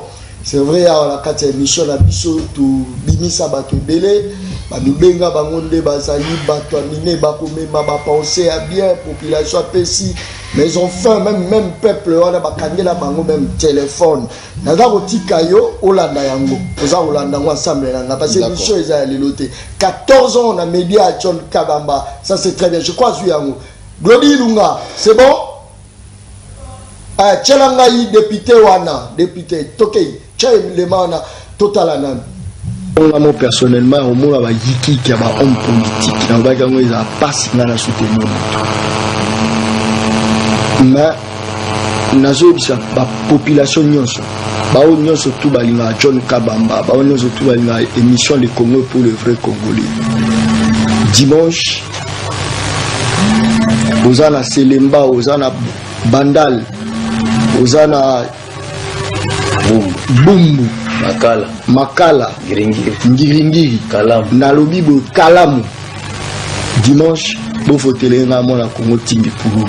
Mais pour la cité Mutuna na numéro 45 na Funa, numéro 9 na Selemba. Yango Mutuna na Mezabo. Voilà. Yo, na éviter comment on a bien opposé à la l'aise. On a bien la combo ni pose à la l'aise. Journaliste associé. Bon. L'homme du peuple. Voilà. Tomonio na kati ya parlement moi na Congo avec force. Pesa ponde. Très bien. Voilà vos akomona. Après kaka yango ngala lia kaka homme du peuple na nimiango. Et le meilleur journaliste à part Wane le Moussouté peuple et le beauté. À l'époque, Jolino Makelele, tout ce qui est là, image à battre ça, belé. Lelo Toyambeli Bino, un grand, Nana Lobiango, un grand. Devant ça, qui Bino, il vous a vraiment invité Moko à la surprise. À Moïbite, Nalobi Moïbite, Naboyi Moïbi na Katia Congo. Moi, na Congo, où tu la population, je crois que les derniers monayo, population a retenu nini na yo. Est-ce que oza rola kisa au pesi ezape oza kati to libande za maramusu seza rola moyibi mais otinda est-ce que a combattre miyibi mususu ah mais oza la terrible malobonga munayo. En tout cas merci mingi na remercier yo pour l'invitation na ndengo ya minga na plateau na yo na remercier pe bande konyo surtout oyo batie matoyi pour na rolanda ngai journée à lelo.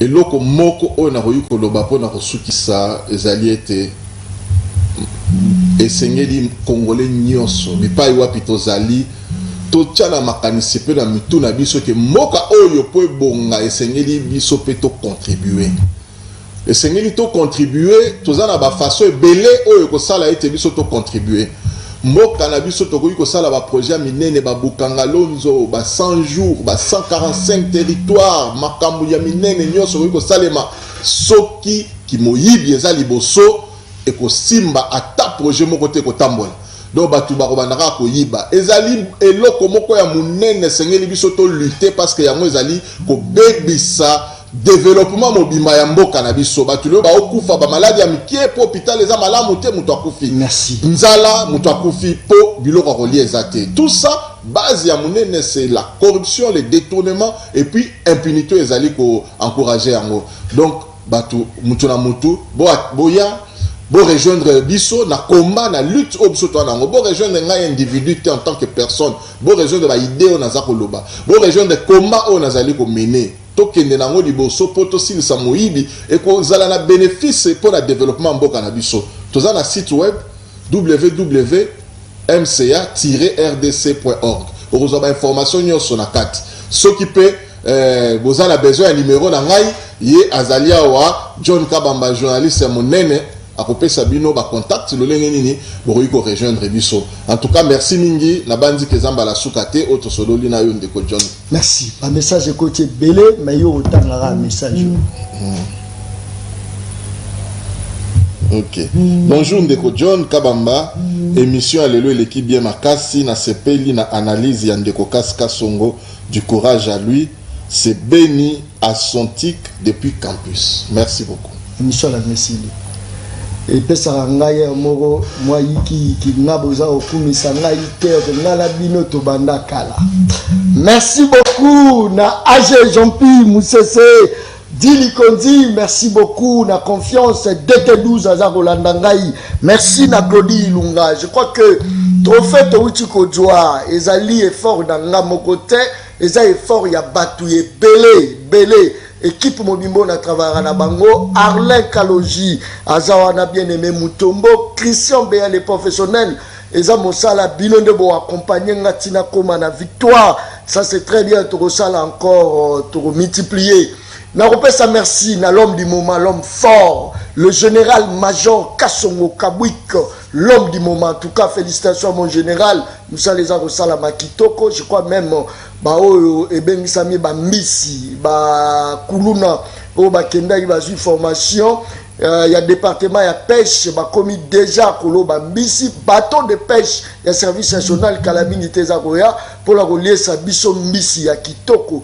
ya service national. Merci beaucoup général major Azarolanda ngai na pesi yo mbote mon général mbote courage na yo. Je crois que émission mokola lelo esili mais aussi la biso na nzembo moko ezawana je crois nzembo ezali très bien nzembo moko eza Glody Lunga tokokata émission mokola lelo na nzembo wana émission esili merci et bye.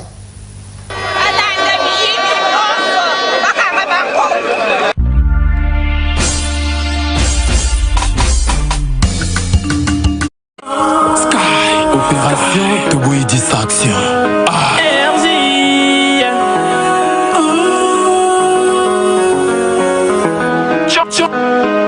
John Kabamba les peuples pas. Opération Yangonde pour la Moussambo ka distraction.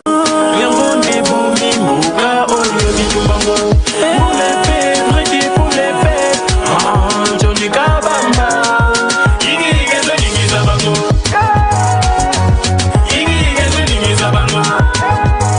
Soki basili yo pepe mokemela bango. Kuba na musala mboka eza na nsima na yo.